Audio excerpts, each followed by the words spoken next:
अरे रोशनी, तू क्यों फिक्र करती है? तेरी भाभी बड़ी गुणवान है। मेरी बहू सब संभाल लेगी। तू तो बस आ जा और कोई फिक्र मत करना। डिलीवरी होने के बाद 6 महीने तक तुझे यहीं रहना है। शरीर बहुत कमजोर हो जाता है। बेटा, तेरा और तेरे बच्चे का हम अच्छे से ध्यान रख लेंगे।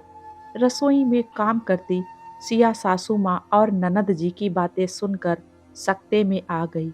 लगभग 2 महीने पहले ही तो ऑपरेशन से बेटी हुई है। 20 दिन बाद नामकरण कराकर सासू माँ ने सारा घर बार उसी के हाथों में सौंप दिया। नवजात बच्ची के साथ किसी तरह सब कुछ संभाल रही है। लेकिन अब 6 महीने की गर्भवती ननद के आने पर क्या होगा? जरा भी कमी रह गई तो मम्मी जी रात दिन सुनाएंगे। और तो और दीदी को डिलीवरी के बाद भी कई महीनों तक यहीं रहेंगी। मालूम भी ना हुआ कि आंखों से कब अश्रुधारा बह चली और माँ का उदास चेहरा आंखों के सामने घूमने लगा। समधन जी, हम महीने भर के लिए सिया को अपने साथ ले जाते हैं। बिटिया की अच्छे से देखभाल हो जाएगी। ऑपरेशन का शरीर है, अगर कुछ कमी रह गई तो सारी जिंदगी झेलती रहेगी। आप क्या कहना चाहती हैं? हम अपनी बहू का ध्यान नहीं रखते? पूछ लीजिए अपनी बेटी से, अगर पूरे 9 महीने में एक भी दिन मैंने जरा सा परेशान किया हो। आप निश्चिंत होकर जाइए, हम अपनी पोती और बहू का बहुत अच्छे से ध्यान रख लेंगे। इससे ज्यादा माँ क्या कहती? दिल पर पत्थर रखकर चुपचाप वहां से चली गई। पूरे 9 महीने एक भी दिन सिया चैन से ना बैठ सकी। बेशक कोई अपशब्द या गलत लहजा इस्तेमाल नहीं किया जाता है उससे बात करने के लिए, लेकिन इतनी ज्यादा तारीफ और चाशनी में लपेट कर हर बात कही जाती है कि वह कभी इनकार ही नहीं कर पाती।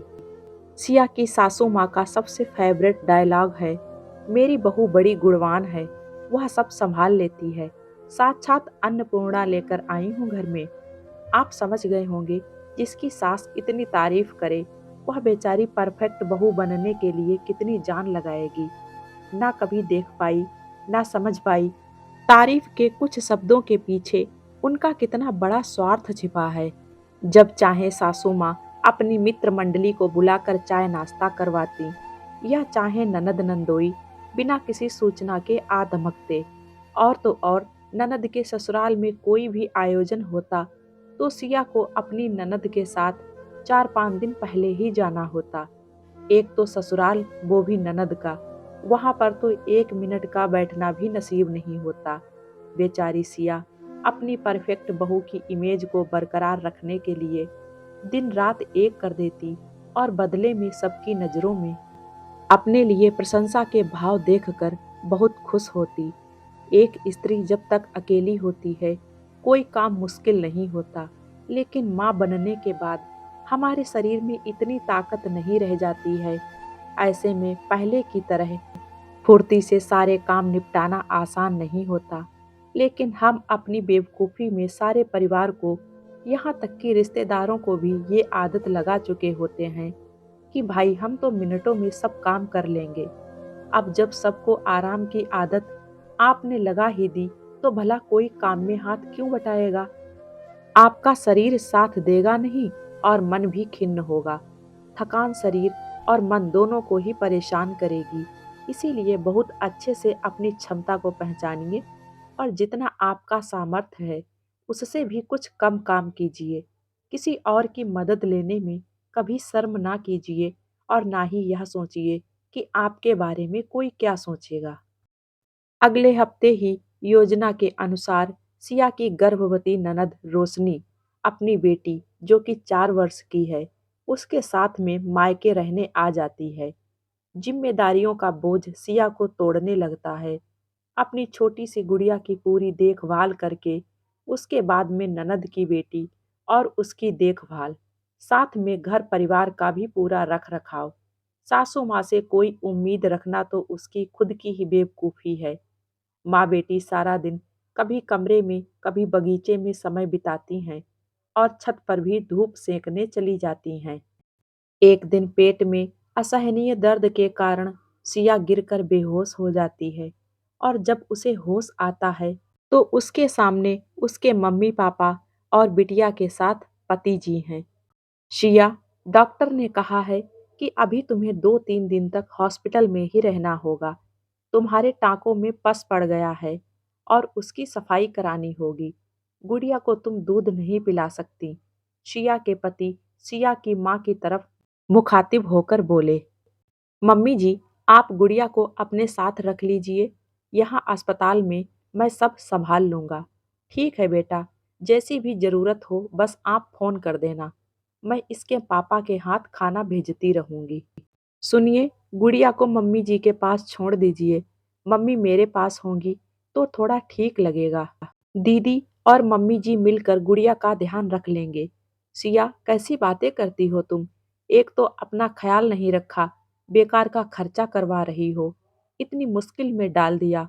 ऑफिस से छुट्टी लेनी पड़ रही है मुझे। घर पर दीदी आई हुई हैं। अब बेचारी मेरी माँ अकेली। दीदी का, उनकी बेटी का, उनके होने वाले बच्चे का और साथ में तुम्हारी बच्ची का, सबका ख्याल कैसे रखेंगी? कुछ तो कॉमन सेंस की बात किया करो। अस्पताल का कॉमन रूम जहाँ पर और लोग भी भर्ती थे, ऐसी जगह पर सिया का पति पूरे आक्रोश के साथ गुस्से में उस पर चिल्ला रहा था, मानो सिया ने जानबूझकर अपनी ऐसी हालत बनाई हो। सिया 4 दिन अस्पताल में रही, लेकिन मम्मी जी ने ना कोई फोन किया और ना ही मम्मी जी और दीदी मिलने आई। शिया अस्पताल से जब छुट्टी लेकर घर पहुंची, बहू, कर लिया आराम अस्पताल में? 3 साल से मैं हर किसी को यही कहती रही, मेरी बहू बहुत गुणवान है, सब संभाल लेगी। लेकिन तुमने तो हद ही कर दी। तुम्हारी ननद यहाँ पर ऐसी हालत में अपनी सेवा कराने आई और तुम तो खुद ही अस्पताल में जाकर भर्ती हो गई। अरे साफ सफाई और बर्तन के लिए तो हमने काम वाली रखी है। लोगों के घरों में तो सारे काम बहुएं ही करती हैं। फिर भी ना जाने कैसे तुमने अपने टाँकों में पस भर लिया। अरे कैसी माँ हो तुम? अपने बच्चे का ख्याल नहीं आया। इतनी छोटी बच्ची को ऊपर का दूध पीना पड़ रहा और अभी ना जाने कितने दिन और पीना होगा। मुन्ना, तू अभी गुड़िया को यहाँ लेकर मत आना। रहने दे उसे, कुछ दिन अपनी नानी के पास ही रहेगी। बहू उसे दूध तो पिला नहीं सकती, बस उसके बहाने से कमरे में आराम ही करती रहेगी। सिया ने जब कोई जवाब नहीं दिया और सीधे अपने कमरे में चली गई, सासू माँ पीछे से गुस्से में और भी ज्यादा बड़बड़ाती रही। लगभग आधे घंटे के बाद सिया अपना ट्रॉली बैग खिसकाते हुए कमरे से बाहर आई। अब तुम कहाँ चल दी? कहने को अभी अभी हॉस्पिटल से आई हूँ और यह वजन लेकर घूम रही हो।